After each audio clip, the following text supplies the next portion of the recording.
Hello， 大家好啊，我係 Joey 啊，想介紹翻咧點樣去日常護理肌膚喎。其實最基本嘅第一個步驟咧，一定係洗面啦。咁今日咧我就會介紹翻呢個 Deep Cleanser。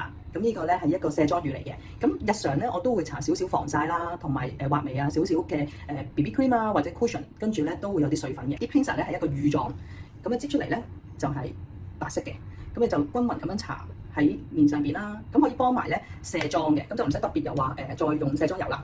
咁啊，當你搽勻全塊面嘅時候咧，你就按摩啦。咁開頭咧，你見到佢咧係白色乳狀，咁但係按咗一輪之後咧，佢就會乳化咗咧，變咗透明嘅油狀嘅啫喱咁樣。咁你跟住咧去洗乾淨個面嘅時候咧，咁啊可以落埋妝嘅。我就會攞個棉或者紙巾啦，去印翻污糟多餘嘅。咁我睇下嗰個紙巾啦。你見到紙巾咧，我基本嗰啲化妝嘅嘢咧都洗咗嘅。咁我慣性咧唔係淨係洗一次嘅，咁就會咧用埋一間稍後介紹嘅 Foam Cleanser 咧去洗多次面嘅。咁之後我就會過洗先啦。咁之後咧我就會用呢一支 Foam Cleanser，呢個咧就係起泡嘅。咁屋企咧嘅男士咧都會好喜歡用嘅。咁點樣起泡咧？我就會用一個起泡網啦，或者可以用一個起泡杯嘅。咁我就慣性係用起泡網啦，即少少嘅份量，加個水，跟住咧你就擦佢啦，咁樣搓咧，咁咧佢就會有大量嘅泡咧走出嚟噶啦。